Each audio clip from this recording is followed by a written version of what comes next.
In this episode, the feature film is both a period piece and a non-traditional Hollywood musical, starring an actress who at the time of the film was as well known for being the daughter of an unsurpassed Hollywood legend as she was for having a decent resume in her own right, including stage and screen. However, this film would make her a superstar. And a director-choreographer, a 20-year veteran of Hollywood, who by the time of this film was at the peak of his skills, and I think would stay there for the rest of his career. These stories and more from the 22nd row.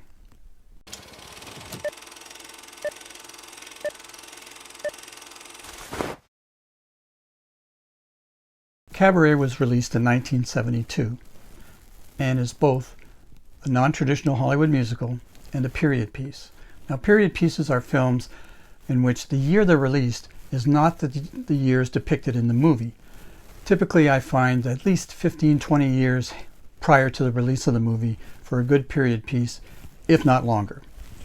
Now, I don't know what was in the water in Hollywood between 1970 and 1974, but during that 5-year period, they released 7 films, all period pieces that I think are spectacular, and I watch them again and again. And even watching them today, I think they stand up just as well as they did when released. In 1970, Patton, a World War II movie involving a general. In 1972, The Godfather, the most famous gangster film of all time, spanning the first 50 years of the 20th century. In 1973, The Sting, a Depression-era movie about con men, gangsters, corrupt cops, and surviving. Sounds rough, but it actually was a lot of fun. Also in 1973, The Way We Were, a romance film spanning about 3 decades and chronicling the lives of several people from their days in college right up until their adulthood. And in 1974, Godfather Part 2, more wonderful things of the same of Godfather, and of course, Cabaret, released in 1972. So, Cabaret is a period piece. What is the period? The time is 1931, and the location is Berlin. Berlin in Germany in 1931. The movie chronicles the lives of several individuals, including 2 main protagonists. Now, one of the wonderful intentional consequences of being a film fan, of loving movies, is that it stimulated my interest in history to the point where now I love history as much as I love movies. So when I saw Cabaret and watched this Berlin depicted here from 1931, I thought, well, what was this all about, and how did Berlin get to be Berlin in 1931? Well, to answer that question, we have to go back to 1918. 1918 saw the end of the Great War. Now, the Great War is now called World War I, but at the time, there wasn't a Second World War, not until 1939. So the Great War ended in 1918. The side of which my grandfather was on, the British Empire, the United States, France, Belgium, Italy, and Russia, and the other side was Germany, Austro-Hungary, and the Ottoman Empire. Now, the war ended not with a surrender, but with an armistice. And this is very crucial because the fact that it was an armistice and not a surrender would cause all kinds of problems for the next 20 years for everybody involved. However, it was an armistice. Now, an armistice means let's all stop playing and go home. And that's what happened. However, I still can't figure out why, at the end of this war, the British Empire, France, Belgium, the US, and Russia, and Italy felt that they were the winners, and the Germans, Austro-Hungarians, and the Ottoman Empire either were coerced into or actually felt that they were the losers because there was no surrender. However, that is how it played out. Now, the armistice was signed, or the armistice took effect in an interesting way, and either the individual or the group of individuals who came up with this certainly had a sense of the occasion. The armistice took effect at the 11th hour of the 11th day of the 11th month of 1918, what we now call Remembrance Day. So, this incredible catastrophe ended. Scholars and estimates are that 20 million people died, both military and civilian, and almost an equivalent number, 20 million people, were wounded. Entire generations of young men disappeared. So that was 1918. Now, that was pretty horrible. The economies of Europe collapsed, either because they spent themselves into oblivion or they were destroyed by the war. So was that enough? No, that wasn't enough. Because near the end of 1918, there appeared in several places, people were getting sick. Soldiers primarily were getting sick. And they couldn't quite figure out what was going on. And as it turns out, the source of this illness was somewhere in the southern U.S. in a military base. And from the beginning of recorded time, military camps have often been the sites for disease and pestilence and all those things because a huge number of people in a very small area causes problems. However, it wasn't until 1919, I believe early 1919, when in Spain, Spanish doctors were able to identify the virus, and from that moment on till the present day, it's been called the Spanish flu. So in 1919, with Europe and much of the world reeling from the horrors of the Great War, the Spanish flu pandemic surrounded the globe. And the estimates are they're less sure about the estimates because there was no official record of deaths, but the scholars estimate between 10 and 50 million people died from the Spanish flu. So if the Great War wasn't enough, in 1919 the Spanish flu killed another enormous number of people, such that, especially in Europe, where many of the soldiers were still located, the populace was devastated. So the war ended. Everybody had to go home. Now, at the end of the war, the German army had been occupying the north of France and all of Belgium. So they had to leave. Now, the Germans, I guess, well, they weren't too happy. The army felt that they were undefeated, but their politicians had ended the war. So when they left France and Belgium, what wasn't destroyed by the war, they destroyed themselves. Infrastructure, railways, rolling stock, industries, they destroyed everything they could get until they ran out of munitions to destroy them. Well, you might understand that France and Belgium weren't too happy about this. So that when it came time to negotiate the treaty, by the way, negotiations in which Germany was not allowed to participate, France wanted a fortune. They wanted payback. They wanted money. Now, even there is a debate that some countries thought, well, let's not get too excessive, but France, well, they were mad. And there's a lot of, you have to understand that, but they wanted a fortune. So the treaty was signed in 1919. It's called the Treaty of Versailles, and Germany was hit with payments that were astronomical. Now, these are called reparations. In war, there's always reparations. And again, from the dawn of time, the winning parties in wars always demand money or goods or land from the losers. So this was no different, even though it was an armistice and not a surrender. So this is 1919. So right around this time, the German political powers that be had to start paying back this exorbitant amount of money. Now, I'm not an economist and I sure don't understand a lot of these things, but they started printing money to pay back this debt. This led to what's known as hyperinflation.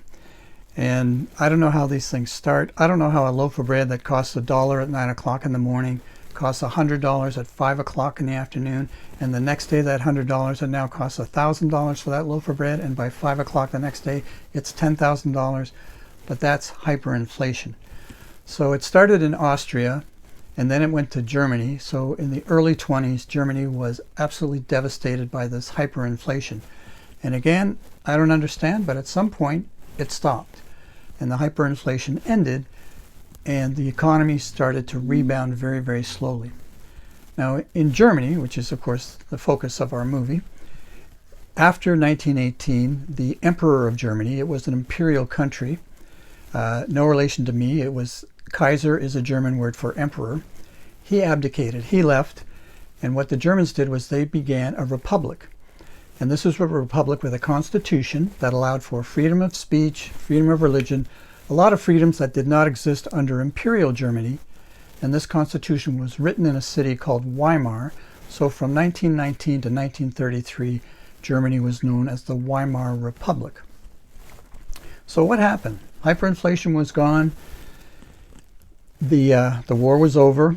The economies were starting to rebound. There was still an enormous amount of unrest. There were a few million soldiers who were not very happy, and that unrest would percolate under the surface for quite a while.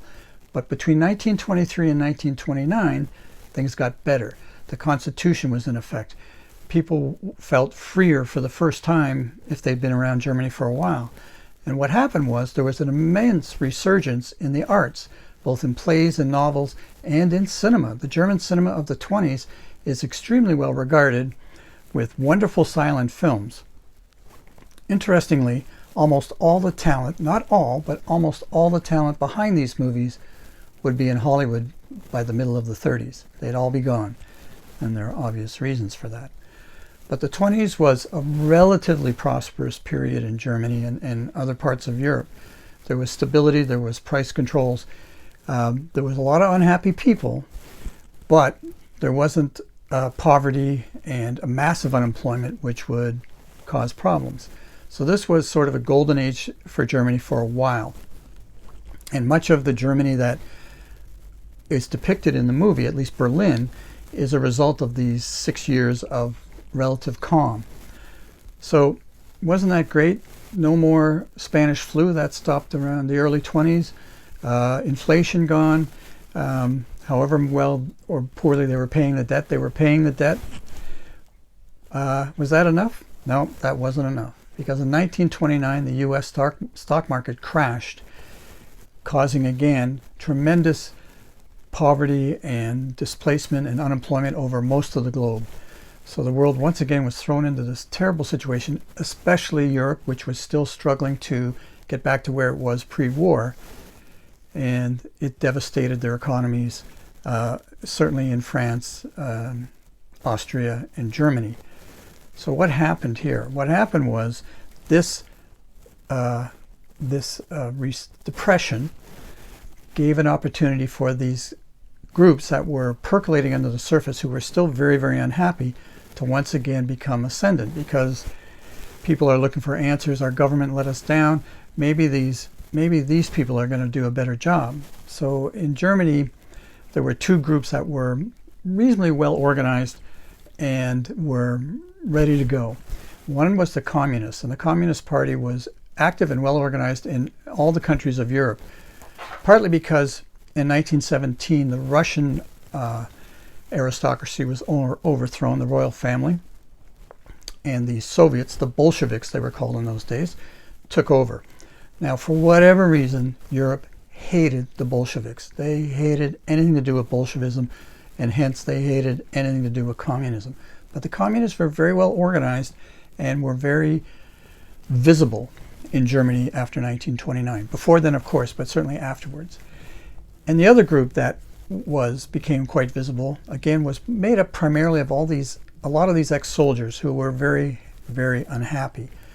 And there were several right-wing factions that were all vying for control, but one ultimately brought all the rest together, and that was the National Socialist Deutschland Arbeiterpartei, the NSDAP, which we today know as the Nazi Party. But this was 1929-1930. So by 1931, the storm clouds had been gathering for a couple of years, and the Nazi Party was winning out over the communists, because if anybody didn't like the Nazis, and there were many, many people who didn't like the Nazis, they hated the Bolsheviks. They feared that the Bolsheviks were going to turn every country into Russia, and there were signs that Russia wasn't doing all that well. So by 1931 Berlin, it was still a time of tremendous liberty. In fact, libertine, a lifestyle, where there was a song released in 1934, very famous song of the time, called Anything Goes, which could apply to this time in Berlin. It was known as the freedom capital of the world. It was talked about, it was written about. So what would those fellows in England, graduates of Oxford and Cambridge and other universities, young, full of energy. What would they do? They wanted to go to Europe and see what's what, find out what this world was, and especially Germany, since it had probably been written about enormously for the last 5 or 6 years, and also knowing that the German cinema was flourishing, the playwrights in Germany, Bertolt Brecht, were flourishing, the novels coming out of Germany were doing very well. It was a place where intellectually and artistically, it was the place to be. So there was a Cambridge graduate, 1929, young fellow who is still working on his postdoctorate. His name was Christopher Isherwood. He decided to go to Germany, like many, many other young men his age from England or anywhere in the British Isles. And he ended up in Berlin in 1929. Now, I don't know if Christopher Isherwood had designs on being a novelist before he got there, had already written stuff, I'm not sure. But I do know that when he arrived in Germany, he stated that he wanted to, very quickly he decided that he wanted to document his time there, document the people he met, document his experiences, because you could argue that Berlin was unlike any other city in the world. And that's what he did. He started keeping notes and writing things down and documenting all his experiences. And ultimately, this led to a book. Now, he had 3 or 4, many short stories. He tried to put them all together. Berlin Stories, Berlin Diary, Goodbye to Berlin. And he put them all together and published them in 1939.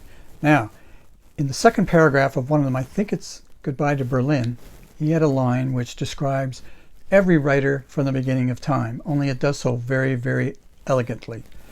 I am a camera with the shutter open, which is to say his job was to observe, take notes, record, and not miss a thing.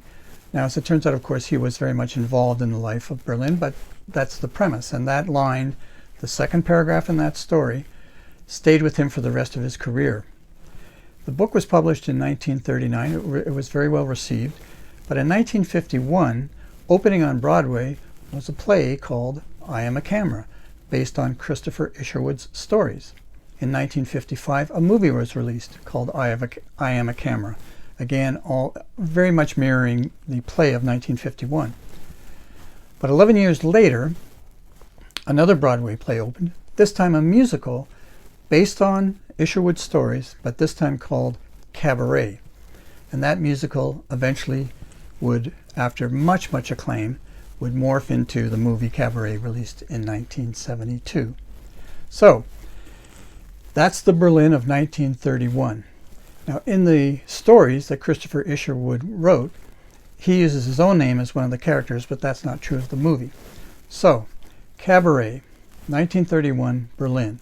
There are 3 main characters in this story. The first one is the actress. Her name is Sally Bowles. She lives in a boarding house that Christopher Isherwood, in this case Brian Roberts, would go to as soon as he arrived in Berlin as a place to stay. He meets her. Now, Brian Roberts is the Englishman, he's the Christopher Isherwood character. Those are the 2 main characters in the movie. They're the central part of the movie. But there's a third character that is not a person, and that character is where Sally Bowles works. And Sally Bowles is an aspiring actress, a singer, dancer, and she wants to be famous. But she works at the Kit Kat Klub. Now, the Kit Kat Klub is probably like 1,000 other clubs or 1,000,000 other clubs around the world. Kind of seedy, not glamorous, not glossy, just a music hall, a beer hall with entertainment. But the Kit Kat Klub is the third character in this movie, and it is, I think, the central character for a couple of reasons. One is the Kit Kat Klub, with its musical numbers, is like a Greek chorus. Now, a Greek chorus was a bunch of people standing on the sidelines, and the Greek play is going on from 2,500 years ago, and everybody stops, and then the chorus starts talking, and they comment on the action. It's like they add stuff, or maybe whatever, and then they stop talking, then the play continues, and then the play stops, and then they keep talking.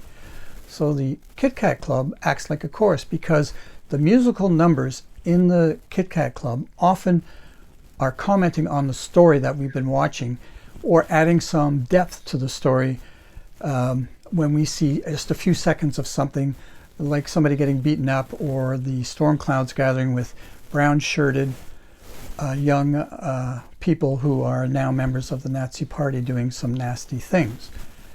So that's why I think it's a character. And that's why this movie is a non-traditional musical, because traditional musicals were the main two characters get together and all of a sudden one starts singing at the other one, or they start singing together, or they start dancing for no particular, well, there is a particular reason, but they start dancing wherever. That's a traditional musical, and I love them. But in this one, all the musical numbers take place in the Kit Kat Klub. So it isn't a musical like that. It's a musical where you come to the club and you watch people sing and dance.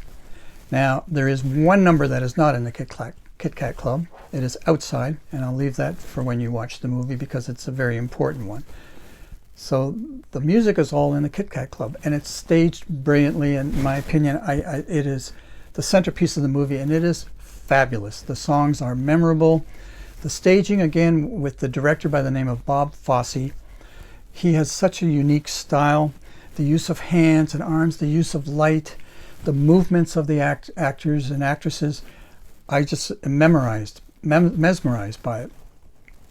And not the cherry on the top of this pie, but a central element to this is the Master of Ceremonies, who is never known by name, who never has a speaking, who never speaks in the movie, but who I think, I don't want to say steals the show, but he is absolutely electric every time he's on the screen. The Master of Ceremonies. Now you won't know, the actor was Joel Grey, but he is just masterful as a Master of Ceremonies. And what he does is welcomes people to the club. He sings, he dances. It's just wonderful. And again, it references actions outside the club. So this is the foundation of the story. The boarding house where Brian Roberts and Sally Bowles live with other characters, and the movie moves around some of those other characters. For Brian Roberts to survive, he has to give English lessons to German citizens. So that's a bias of mine because I've also taught ESL, so I thought that was kind of cool. Everyone in the boarding house, because they're in a boarding house, they're not wealthy. In fact, they're virtually poor. They're living day to day. They may have at one time have had money and been respectable, but they've fallen on hard times. And Sally Bowles is the American in Germany trying to become a star, and there's a backstory as to what her life is all about. So that's the molding of the story. The two characters, what happens to them while they're in Berlin, and the Kit Kat Klub, as I say, which comments on the story. Now, I want to look at a scene for two reasons. There's a scene about halfway through the movie that has stayed with me from the time I saw it.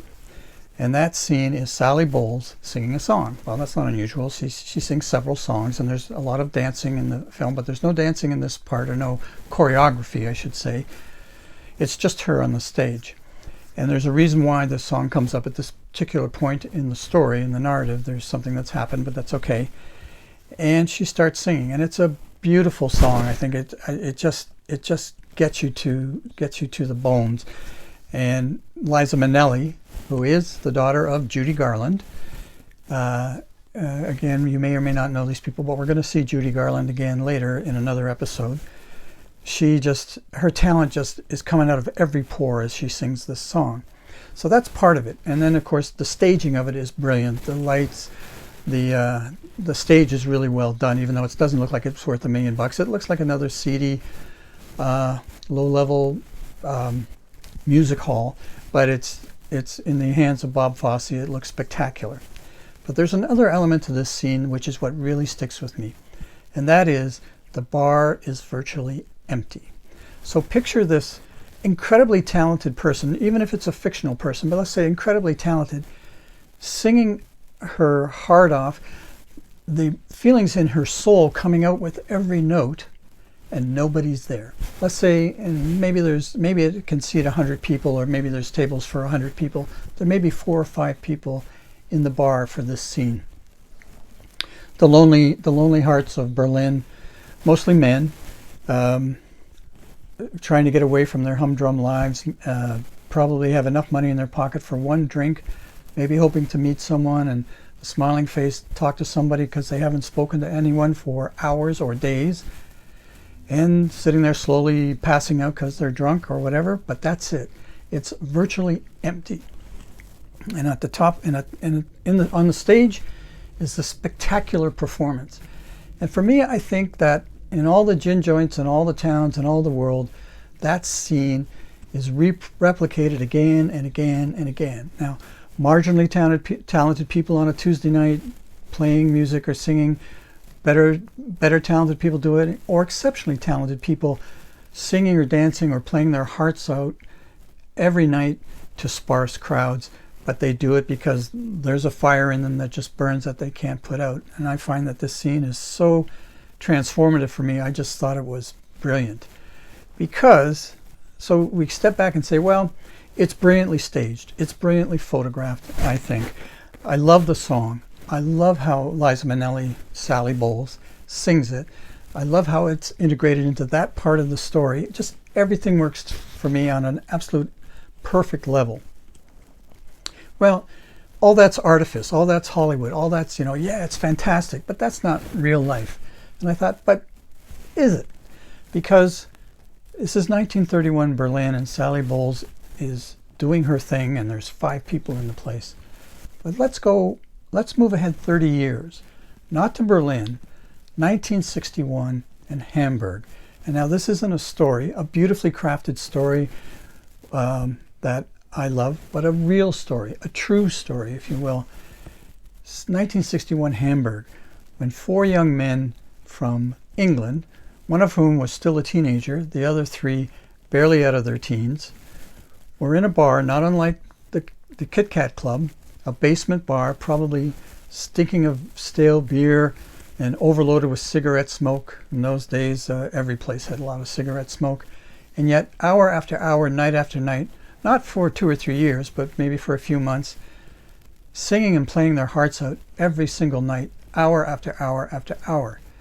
So poor Sally wanted to be a star. And in the world of fiction, she is immortal. Sally Bowles is immortal, even though in the story, of course, she is not. But anyone who loves this movie and loves Christopher Isherwood's stories knows Sally Bowles and her dreams and what she wanted to become. She's immortal in the world of fiction. But these 4 young men, in a similar bar, in 30 years hence, but the same situation, they might have played to a full bar. They certainly would have played to a bar that was sparsely populated with people who weren't even paying attention, but yet they still played and played and played. And these 4 guys were to change the course of music history in the 60s. And of course, I'm talking about the Beatles, who are immortal. But these days, I don't know how long immortal lasts. I know that there are lots of people who don't know the Beatles, who do not know John Lennon, Paul McCartney, George Harrison, and Ringo Starr, which is a pity, but I can live with that. I remember them. But it's the same story. And so Cabaret does describe a world that maybe is gone or maybe is still happening every single night somewhere in the world, where very talented people are performing their hearts out to sparse crowds because they haven't quite achieved their dream, but they're working on it. And that's what I love about that scene, and that's what I love about Cabaret. Now, Cabaret does touch on the fact that it's 1931 and the storm clouds have gathered and there are problems coming, big problems coming, and in a very subtle ways, maybe not so subtle, but not like 15 minutes of dialogue talking about the Nazis or the political situation or what's going on in Europe. No, it's just certain things that happen in the movie that indicate that there's trouble coming. And it's talked about again, and the musical numbers touch on that. And it's almost like the movie Cabaret is like the last party before the end of the summer, or the last party in 1999. It's all going to be over soon, so let's have some fun. Because it will be over soon. In 18 months or so, all of the freedoms of the Weimar Republic were gone. All of the many of the artists who had created this resurgence in Germany were gone, had left. If they could leave, they left. And by 1933, a very criminal group of individuals took over the country, and in 6 years another catastrophe was about to start. In 1914, a British statesman said, when the war started in 1914, the Great War, all the lights in Europe have gone out, and I don't know when they're going to be lit again. Now, as it turns out, it was 1918. This time, the end of Cabaret,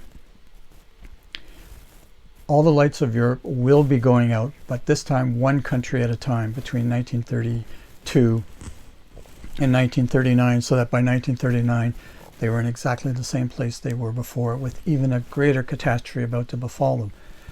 So Cabaret touches on it, but it is not a depressing movie. It is an uplifting movie, and I think it's a celebration of life.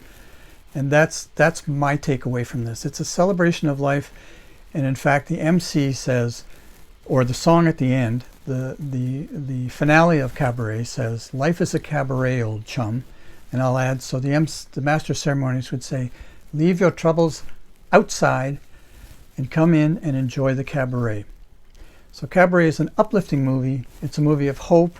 It's a movie of celebration, a celebration of life, of music, of living. And I guess the only way to have a celebration like that is just before the darkness comes over us all. But it's not a depressing film. It is a celebration. At least that's how I see it from the 22nd row.